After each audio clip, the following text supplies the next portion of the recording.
우리는 그 앞에 53장과 54장의 말씀에서 보았던 것과 같이 여호와의 종으로 오시는 예수님께서 하나님이 뜻하시는 그러한 모든 것을 다 성취하셨습니다. 예수님께서 성취하신 것은 여호와의 종으로 오시는 그분이 성취하시는 것은 죄의 값을 모두 다 치르시는 것이죠. 죄의 값을 치르시는 것. 그리고 예수 그리스도 안에서 모든 하나님과 원수되었던 자들은 회복되어져서 하나님의 그 어린 양의 신부요 또한 새 예루살렘의 백성이 될 수 있음을 우리가 앞에 말씀을 통하여서 보았습니다. 그런데 이렇게 예수 그리스도 안에서 모든 것을 성취하신 하나님께서 성도들에게 요구하시는 것을 오늘 우리에게 말씀하십니다. 다른 게 아닙니다. 내게로 나오라는 겁니다. 주께로 나오라. 내가 다 성취하고 나오는 그러한 자들은 하나님의 어린 양과 새 예루살렘이 될 수 있기 때문에 다 나오라고 말씀하세요. 오늘 1절 말씀을 보게 되면 그것을 말씀하죠. 오라 너희 모든 목마른 자들아 물로 나오라. 목마른 모든 사람들은 그 누구라 할지라도 물로 나오기만 하면 됩니다. 우리나라가 참 좋은 게 바로 이것 같습니다. 외국을 가게 되면 물 한 잔 마시려고 해도 돈을 주고 먹어야 되는데 우리나라는 그냥 나오기만 하면 그냥 물을 그냥 막 먹게 합니다. 근데 목마른 자들에게 이 물보다 더 시원한 것이 더 그 영혼을 갈증을 채우는 것이 무엇이 있겠습니까? 더 이상 그들은 자신들이 물을 싸갖고 다닐 필요가 없습니다. 그냥 주님 앞에 나오기만 하면 됩니다. 물은 이미 준비되어져 있습니다. 물을 찾아다닐 필요가 없습니다. 그들이 할 일은 준비된 물로 나오기만 하면 되죠. 돈 없어도 상관없습니다. 오늘 1절 말씀 보게 되면 돈 없는 자도 나오라고 말씀하시죠. 그런데 참 재미있는 게 무엇이냐면 와서 사 먹으라고 이야기합니다. 돈이 없는데 와서 사 먹으라. 돈 없이 값 없이 와서 포도주와 젖도 사라라고 하시는데 왜 사라라고 돈 없이 와서 먹으라고 하면서 왜 사라라고 말씀하시겠습니까?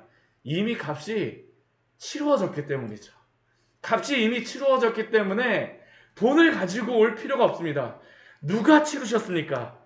이미 앞에서 예수 그리스도를 통하여서 그 죄의 모든 값이 다 치루어졌기 때문입니다. 우리 주 예수 그리스도가 십자가에서 모든 죄의 값을 치르셨기 때문에 이 샘에 나오는 그러한 모든 자들은 그냥 나와서 먹기만 하면 됩니다. 마음껏 먹고 만족할 수 있습니다. 그저 목마른 자들, 배고픈 자들, 죄인들이 할 일은 내가 치르지 않는다 할지라도 이미 값이 치루어졌음을 믿고 그저 이 샘으로 나오는 것만이 필요할 뿐이죠. 그런데 이렇게 나올 때에 한 가지 그 주의사항을 주십니다. 그것은 가짜, 거짓, 그러한 물로 또 양식으로 나아가지 말라라는 것이죠. 오늘 2절 말씀을 보게 되면 이 말씀을 하십니다. 양식이 아닌 것을 위하여 은을 달아주며 배부르지 못할 것을 위하여 수고하지 말라라고 우리에게 말씀하십니다. 왜 이 말씀을 하실까요?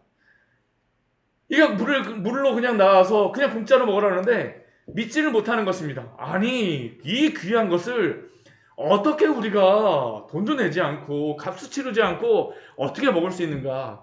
이렇게 맛있는 포도주와 젖을 어떻게 값을 치르지 않고 먹을 수가 있는가? 아니, 그것보다도 내가 원하는 물이 있죠. 아유, 나는 이거보다는 오늘 탄산수를 먹고 싶은데, 아니면 어디 지역에 무엇을 먹고 싶은데, 아니면 이것을 먹고 싶은데.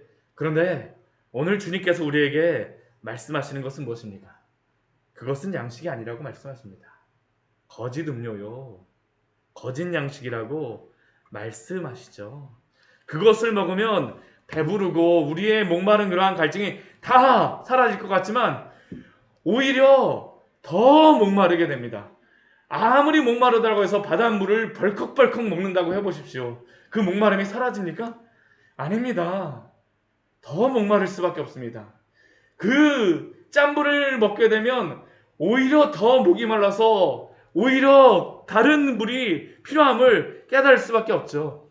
오직 주님이 준비하신 이것을 먹어야지만 우리의 영혼이 기름져지고 또한 우리의 영혼이 만족함을 얻고 즐거움을 얻을 수 있다라고 말씀하십니다. 그래서 무엇이라고 말씀하세요? 이 말씀하시면서 듣고 들을지어라라고 말씀하시죠. 들으라라고 말씀하십니다. 왜냐하면 그게 진짜 양식이 아니라는 겁니다. 53절 말씀 보십시오. 귀를 기울이고 내게로 와서 들으라라고 말씀하세요. 이 양식은 이 말씀과 관련이 있다라는 것입니다. 들을 때에 너희의 영혼이 살아나리라. 이 양식, 이 물, 이것은 누구와 관련이 있는 것입니까? 다윗과 관련이 있다라고 말씀하고 있죠. 영원한 언약을 맺으리니 곧 다윗에게 허락한 확실한 은혜이니라. 우리가 사무엘하 7장 말씀해 보게 되면 다윗과 맺었던 그 영원한 언약, 다윗 언약 우리에게 말씀하시죠. 그 언약의 내용이 무엇이었습니까? 다윗이 자신이 백향목궁에 살면서 내가 하나님을 위하여서 집을 지어야 되겠다. 근데 하나님께서 주셨던 그 언약의 약속은 무엇입니까? 너가 내 집을 짓는 것이 아니라 내가 너를 위하여서 집을 짓겠다라고 말씀하시죠. 그리고 그 집은 그 씨를 통하여서 주시는 것입니다. 다윗을 통한 씨, 바로 예수 그리스도를 통하여서 그 언약을 주시겠다라는 것이고, 바로 이것이 이사야서 53장에서 말씀하셨던 또한 그 약속 아닙니까? 그 약속을 통하여서 우리의 그러한 목마름과 모든 것들을 다 채워주시겠다는 말씀하십니다. 그래서 목마른 자들이 할 것은 나오는 것입니다. 나오는 것. 오라. 오늘 찬양도 오라 우리 찬양을 불렀었는데, 나오는 것이 바로 그 목마른 자들에게 해야 될 것이죠. 근데 오늘 이렇게 나오라고 말씀하신 이 오라라는 말씀은 단순히 그냥 오는 것만을 이야기하는 게 아닙니다. 오늘 이렇게 나오라는 말씀은 회개함으로 나오라고 말씀하십니다. 오늘 그 6절 이후에 말씀해 보게 되면 회개함으로 나오는 그러한 것에 대하여서 우리에게 말씀하세요. 나온다는 것은 바로 주님 앞에 회개하며 나오는 것을 요구하시는 것이죠. 근데 여기서 우리가 오해하지 말아야 될 것은 회개하는 것이 우리가 값을 치르는 것은 아닙니다. 우리가 값을 치루어서 우리가 회개함으로 구원을 받는 것은 아니에요. 그러나 예수 그리스도 안에서 나오는 그러한 모든 사람들은 회개하지 않고는 주님 앞에 진정으로 나오는 것이 아닙니다. 오늘 이 회개한다라는 것이 무엇을 의미하는지 분명히 오늘 6절과 7절 말씀에 우리에게 말씀하시죠. 첫 번째 이 회개한다라는 것, 주님 앞에 나온다라는 것은 무엇을 이야기합니까? 찾으라라는 것이죠. 여호와를 찾는 것입니다. 너희는 여호와를 만날 만할 때에 찾으라. 우리는 우리의 여러 가지 순간, 고난의 순간, 우리가 더 이상 앞으로 나아갈 수 없는 순간, 우리는 우리의 방법을 찾는 것이 아니라 우리가 우리의 양식 아닌 것을 사기 위해 스스로 값을 치르고자 하는 것이 아니라 우리 주님을 찾아야 될 줄 믿습니다. 여호와를 만날 만할 때에, 우리를 간절하게 하실 때에, 우리의 죄에 대하여서 보게 하실 때에, 우리는 다른 것을 찾는 것이 아니라 우리 주님을 찾아야 됩니다. 다른 것을 찾는다라는 것은 우리가 스스로 값을 치르고자 하는 것이죠. 회개는 내 방법을 버리고 주님을 찾는 것을 의미합니다. 사랑하는 성도 여러분, 여러분은 정말 우리 주 예수 그리스도를 인생의 참된 목적으로 찾고 계십니까? 어떠한 목적을 찾기 위하여서 우리 주님을 찾는 것이 아닙니다. 우리 주님이 참된 목적이 되어주시기 때문에 그분을 찾는 것입니다. 두 번째 회개하며 나아간다는 것은 무엇을 의미합니까? 부르라 라고 말씀하시죠. 부르라.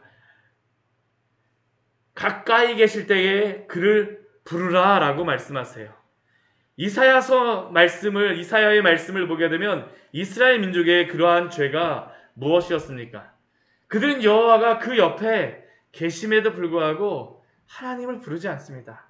잠들어 있다라고 생각을 하죠.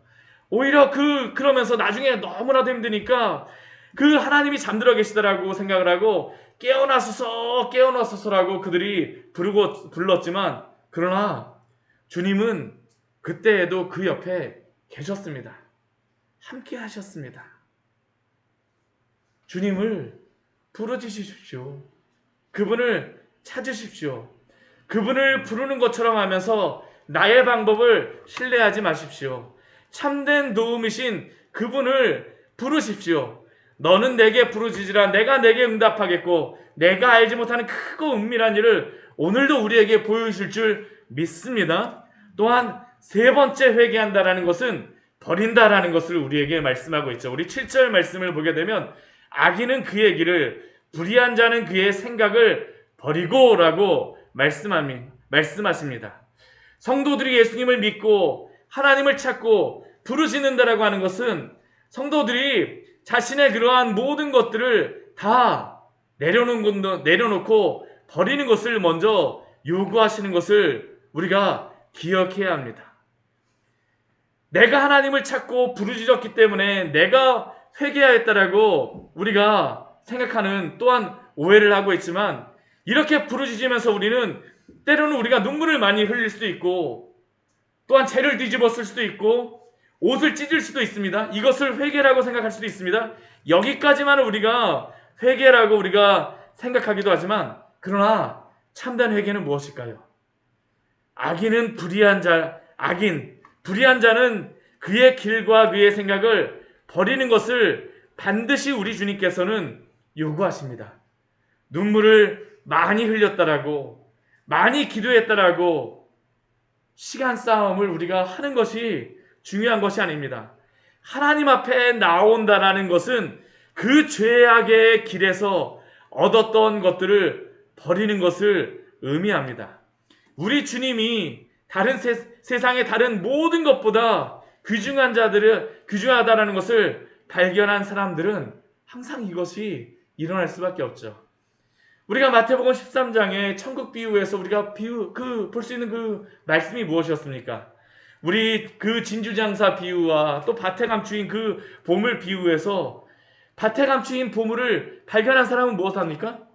이 세상의 모든 것들을 진토와 같이 버리고 더 귀중한 것을 얻기 위해서 나아가지 않습니까? 우리가 주님께 회개한다라고 하면서 우리의 그러한 죄악된 것을 버리지 않고 주님 앞에 나올 수가 없음을 기억하십시오. 회개한다라는 것은 버리는 것입니다. 네 번째, 우리에게 그 회개할 때 우리에게 요구하시는 것이 무엇입니까? 돌아오라라고 말씀하시죠. 찾고 부르짖고 버리고 난 다음에 여호와께로 돌아오는 것입니다. 그래서 회개하는 자들에게 나오는 고백은 하나님이, 우리 주 예수 그리스도가, 우리 주님이 나의 참된 주인이라는 그러한 고백이 나오게 됩니다. 이러한 고백이 나올 수밖에 없습니다. 더 이상 세상의 보물과 세상의 것들이 주인이 아니죠. 주님께 돌아온 사람은 입술로만 주님이 아니라 실제적인 주인이 바뀌는 그러한 삶의 변화가 일어나게 됩니다. 입술의 열매만이 아니라 더 이상 원망하며 불평하지 않고 더 이상 세상의 질서에 순응하지 않습니다. 이것이 바로 회개이며 이것이 바로 주님 앞에 나오는 것입니다. 회개가 구원의 이유는 아니지만 오직 우리 주 예수 그리스도 때문에 구원을 받지만, 그러나 회개하지 않은 사람은 그래서 구원의 그 은혜를 제대로 아는 사람이 아니죠. 왜냐하면 그 삶의 주인이 바뀌지 아니하였기 때문입니다. 우리 주님 앞에 돌아오십시오. 그분은 우리를 용서하여 주십니다. 누구라도라고 우리에게 말씀하십니다. 왜 그런데 하나님은 우리에게 또한 악인들에게 그의 길과 불의한 자의 생각, 그 불의한 생각을 버리고 회개하기를 요구하십니까? 오늘 8절과 9절 말씀을 보게 되면 이 회개에 대한 말씀을 하시고 나서 우리 바로 말씀하시는 것이 있죠. 왜 그 길을 버리고 생각을 버리고 돌아오라고 말씀하십니까? 우리 8절 9절 말씀 같이 한번 읽어보도록 할까요? 이는 내 생각이 너희의 생각과 다르며 내 길은 너희의 길과 다름이니라. 여호와의 말씀이니라. 이는 하늘이 땅에서 높음같이 내 길은 너희의 길보다 높으며 내 생각은 너희의 생각보다 높음이니라. 우리가 주님 앞에 다 버리고 나와야 되는 이유가 바로 이것 아닙니까? 우리의 생각과 하나님의 생각은 기본적으로 그 질이 다르다라는 것이죠. 훨씬 높으십니다. 아무리 우리가 의롭고 우리가 완전한 것처럼 생각한다 할지라도 하나님은 우리보다 훨씬 더 뛰어나세요. 우리가 그것을 볼 수 있는 그 예가 누구입니까? 욥이었죠. 욥과 같은 경우는 어떠한 사람입니까? 순전하며 의로운 사람이라고 그 말씀하십니다. 우리 성경에서 그렇게 말씀하셨어요. 그런데 욥이 고난을 겪으면서 하나님 앞에 질문하죠. 왜 하나님 나에게 이러한 고난이 있어야지만 됩니까? 그리고 그렇게 고난 가운데 욥이 하나님 앞에 질문하였던 것이 무엇입니까? 하나님 도대체 왜 이렇게 내가 고난을 당하는지 주님께서 나에게 말씀하여 주십시오. 왜 이런지를 말씀하여 주세요. 실제로 욥기의 말씀을 보게 되면 그 내용이 무엇입니까? 하나님이 그 이유로 하나님이 진짜 나타나시죠. 그래서 말씀해 주십니다. 근데 그 말씀해 주시는 그 응답의 내용을 보게 되면 참 이해를 할 수가 없어요. 왜냐하면 왜 욥이 고난을 받아야 되는지는 정말 요만큼도 말씀해 주지 않으십니다. 왜 욥이 고난을 당해야 되는지는 말씀을 안 해주세요. 오직 거기에 나와 있는 말씀 무엇이냐면 하나님이 어떠한 분인가라는 것에 대해서만 말씀해 주시죠. 어떠한 분인가에 대해서만 말씀해 주세요. 그런데 욥기 말씀이 또 우리가 잘 이해하지 못하는 부분이 그렇게 말씀해 주시고 나자 욥이 갑자기 뭐라고 하냐면 하나님 제가 당신 앞에 회개하며 나아갑니다 라고 하는 그런 회개의 고백이 나옵니다. 하나님은 왜 욥에 대하여서 왜 그 고난을 내리시는지 한마디도 말씀하지 않으셨는데 왜 욥은 거기에 대해서는 듣지 않았는데도 불구하고 왜 욥이 갑자기 회개합니까? 하나님이 어떠한 분인가를 알았기 때문이죠. 고난의 이유는 알지 못하였지만 하나님이 어떠한 분인가를 알게 되니까 내 생각과 내 길이 너희와 다르다라는 것을 욥이 알게 되니까 하나님 앞에 회개하게 되어지는 것입니다. 우리가 십자가 앞에 바로 이것을 발견하는 거 아닙니까? 우리가 누구인지를 하나님 앞에서 알게 되어질 때에 우리가 회개하게 되죠. 우리의 이전에 지나왔던 그 모든 것들이 죄악의 길이었다는 것을 알게 되어지는 것입니다. 회개라는 것은 그래서 다른 게 아닙니다. 내가 누구인가를 우리 주 예수 그리스도의 십자가 앞에서 보게 되어지는 것이죠. 8절과 9절의 그러한 말씀입니다. 그리고 이 회개의 그러한 것들은 무엇을 통하여서 일어납니까? 말씀을 통하여서 일어난다라고 우리에게 알려주고 있습니다. 우리 10절 말씀 보게 되면 비와 눈이 하늘에서 이렇게 내리는데 비와 눈이 내리다가 갑자기 하늘로 쭉 올라가는 거 보셨습니까? 이런 자연현상? 없습니다. 이런 거 없습니다. 하나님의 말씀도 동일하죠. 하나님의 입에서 나오는 그러한 모든 말씀은 헛되이 돌아가지 않는 줄 믿습니다. 하나님의 말씀이 우리의 속에 들어오게 되어질 때에 성령께서 역사하시죠. 그리고 하나님의 기뻐하시는 그 뜻을 따라서 우리의 영혼을 바꾸시며 우리로 하여금 회개케 하시며 주님 앞에 나오게 하십니다. 오늘도 바로 이러한 일을 통하여서 하나님의 일들이 오늘도 일어나는 줄 믿습니다. 말씀을 정리하도록 하겠습니다. 오늘 우리에게 주님 앞에 나오라고 말씀하십니다. 주님을 찾으십시오. 부르십시오. 버리십시오. 돌아오십시오. 우리는 당장 이해하지 못한다 할지라도 주님의 가장 좋은 길로 오늘도 우리를 인도하여 주실 줄 믿습니다. 같이 기도하도록 하겠습니다. 하나님 아버지, 오늘 말씀을 통하여서 우리 주님 앞에 나아온다라는 것이, 회개한다라는 것이 무엇인지를 말씀하여 주시니 감사합니다. 우리 주 예수 그리스도를 통하여서 하나님께서 모두 다 이루셨습니다. 그저 우리가 할 일은 주님 앞에 나오는 것이고 주님을 찾는 것이고 주님께 부르짖는 것이고 우리의 이전 것을 버리고 주님 앞에 돌아오는 것임을 알려주셨사오니 우리 주님의 그 선하신 뜻을 따라서 오늘도 믿음으로 하나님 아버지 순종하며 나아갈 수 있는 귀한 은혜를 허락하여 주시옵소서. 예수님의 이름으로 기도드립니다. 아멘. 예, 오늘 말씀 같이 기억하시면서 기도하며 나아가도록 하겠습니다.